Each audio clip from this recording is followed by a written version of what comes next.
Oh, the chickens have come home to roost once again. It would appear that pushing the woke agenda like your life depended on it was not a sound business practice for anybody.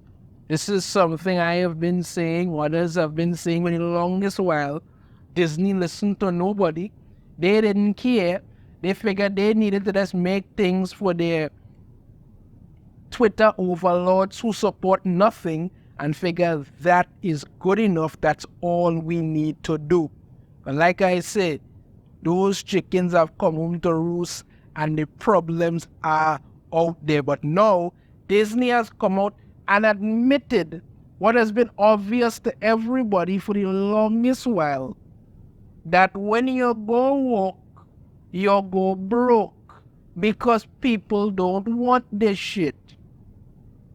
They don't, and this is the problem. 2 articles I want to cover here from Bounding into Comics, so let's get into it. Disney's magic fades as company admits being at odds with consumers in recent SEC report. Yes, Mickey, cry. The Walt Disney Company appears ready to fully acknowledge the cost of its political and social agenda. Revealed in recent filings to the Securities and Exchange Commission, Disney notes to regulators and potential investors in its business, we face risks relating to misalignment with public and consumer tastes and preferences for entertainment, travel and consumer products, which impact demand for our entertainment offerings and products and the profitability of any of our businesses. Put simply, Disney is taking on water and they know it. By law, they have to inform current and would-be investors of this fact. The magic is fading. Yes, the magic is fading because you're doing a bunch of shit. It's not just the content that they're putting out in cinemas and on television anymore. No, people don't even want to go to the parks anymore because you have men dressed like women trying to greeting children and looking to porn, make them look at things. Nobody wants that. Nobody wants. I mean, did you ever think the day would come when parents can't trust Disney with their children? Disney's entire brand is the family brand. That's what they have built their reputation on, and they have flushed that down the toilet because they needed to embrace wokeness like their life depended on it. This is the result. Well, yeah, let's continue on. Oh, yeah, talk about Wish. What a disaster that is. Disney's latest animation, Wish, failed to meet box office expectations.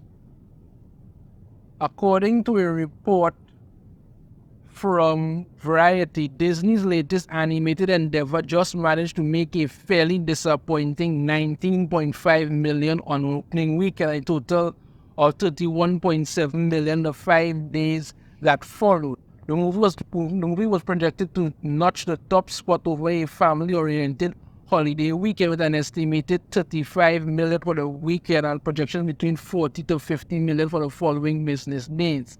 Instead, Wish managed to trail the Hunger Games prequel, The Ballad of Songbirds and Snakes, and Ridley Scott's Napoleon.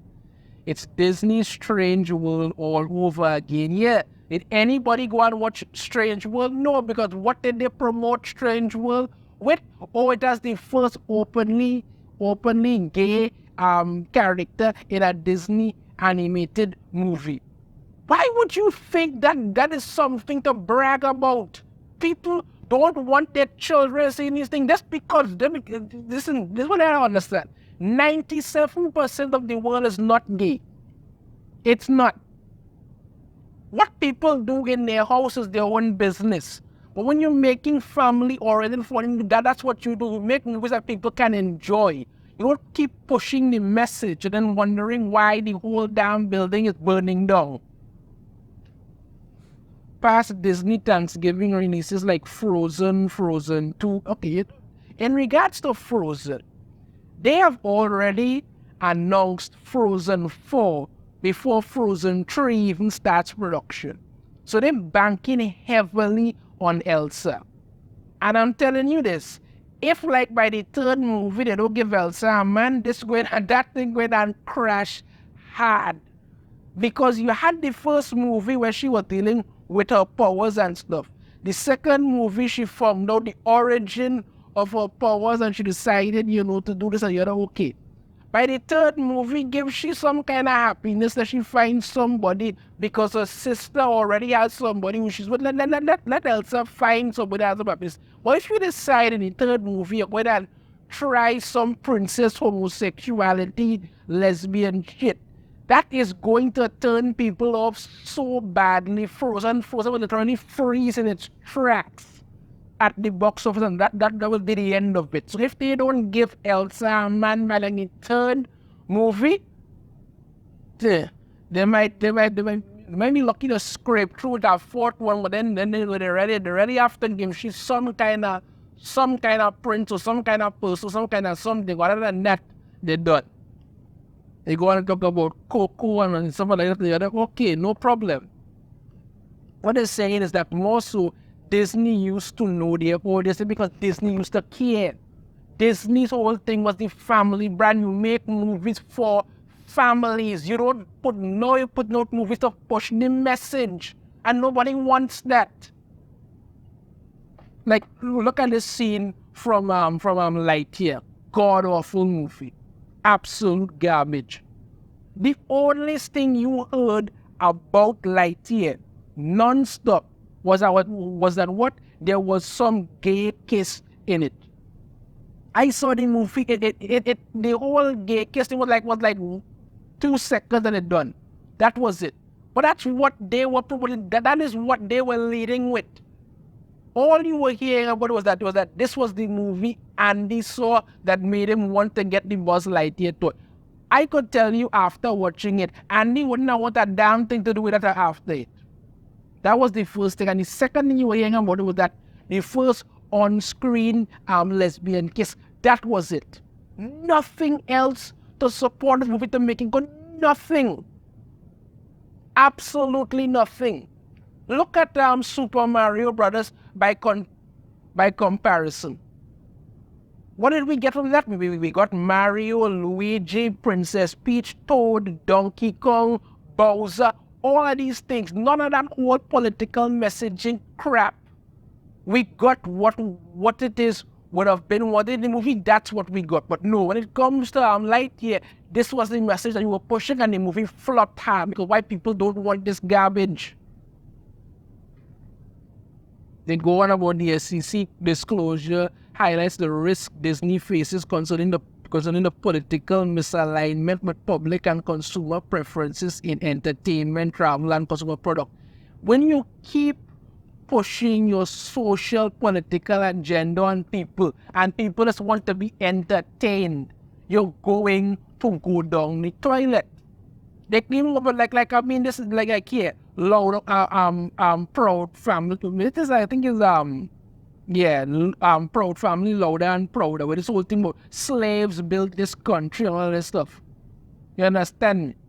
Slaves did not build the United States. Yes, they did part of, but that's what happened. You're completely ignoring the pioneers and everybody who set up this place. That's what happened. But no, you're running this. You're trying to make it like some kind of political. But then what happened next?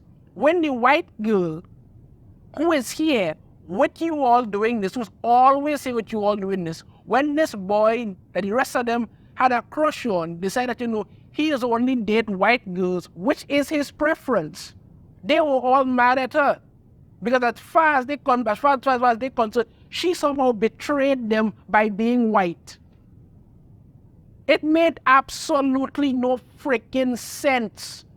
If this guy's preference is that he likes white girls, that's his business. It have girls out there who only like guys with muscles, who only like guys with beards, who only like guys with straight hair, with curly hair, with long, whatever. These are superficial things, but that is his preference. That's his business. You could have been mad with him, even though you really had no reason to, but no, you decided to be mad at your friend, the white girl, for being white. This is the messaging that this is what when they go there, put on the not so secret gay agenda. This is what you're getting. This is why people are turning, because as I say, did you ever imagine the day would come when families could not trust, when parents could not trust Disney with their kids? No, but here it is. Well, it seems the CEO also believes that, you know what? They really effed up. Disney CEO Bob Iger admits company's recent output featured an overload of woke content. Creators lost sight of what their number one objective needed to be, which was entertainment. But when you keep hiring activists, you don't get entertainment. You get nonsense like this. Race swap Ariel, and then your entire marketing campaign is to tell everybody if they don't love it, they're a racist. That's what you do. So yes, it had this it is seemingly expression of corporate humility that more than almost any that came before it in human history remains to be seen, to be believed. Disney CEO Bob Iger has admitted that the House of Moses' recent productions focus far too heavily on social messaging and not enough on actual entertaining, on actually entertaining audiences here. So they go on about this whole thing where they were at some summit and all kind of thing. I ain't gonna go to it. Let's get to what he has to say, right? He's asked about all this woke content and all kind of stuff, right? Let's see where he said it. Right. This is what Bob I got to see. Let me start with content and your comment about woke characters. Our primary objective in creating content as a company, say for ABC News, which is obviously to inform, is to entertain. That is what you're supposed to do, to entertain.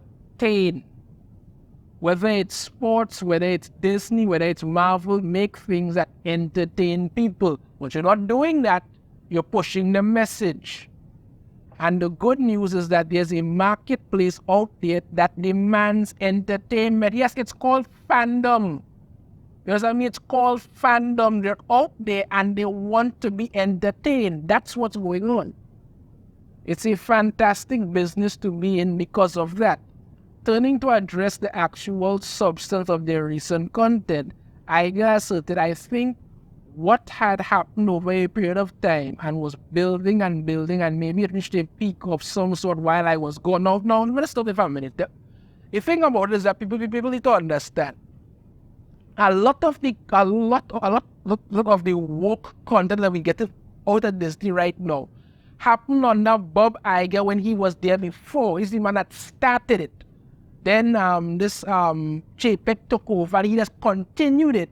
And then it already had a coup and Bob Iger came back and continued that. And then only now and again, backlash, he's switching stories. He goes on, is that creators lost sight of what their number one objective needed to be. And that objective is to entertain the fans.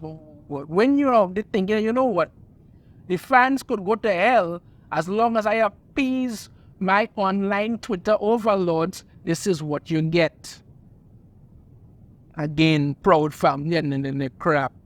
Often when we entertain and we've entertained as a company for over the 100 years we've been in business, we have entertainment values and with having a positive impact on the world in many different ways. I use Black Panther as a great example of that. Okay, Black Panther, okay movie, but you can't keep jumping on that because the second movie was just terrible. Just in terms of fostering acceptance, or the movie Coco, which Pixar did about the Day of the Dead, continue. I like being able to do that, entertain, and if you can infuse it with positive messages that have a good impact on the world, fantastic. But that should not be the objective. A good writer knows how to put positive messaging into a story without beating you over the head with it. That's what a good writer does. So when I came back, what I have really tried to do is to return to our roots. No, you haven't. Which is remember, we have to entertain first. Yeah, so you were perfectly happy to push all that crap, but no, you want to go back to your roots. It's not about messages. It was until now. Again, if your story can have a positive impact, so there's that. And I've worked hard since I've been back in reminding the creative community, who are our partners, our employees, that that's the objective, and I don't really want to tolerate the opposite. So there's that. Yes, what you're seeing, again, as I say, Bob Iger and Disney need to realize they have a serious problem. They let the vampires in, and now they're in there and they refuse to go anywhere. So Disney could come out and say that, we screwed up, the magic is gone, we stopped entertaining wonders. But do you think they're going to stop? No. This is the walk hill that they are determined to die on. And they are never going to stop. Never. They have made up their minds to do this, and this is what they are going to do. The only hope this is when they see they need to make a complete 180.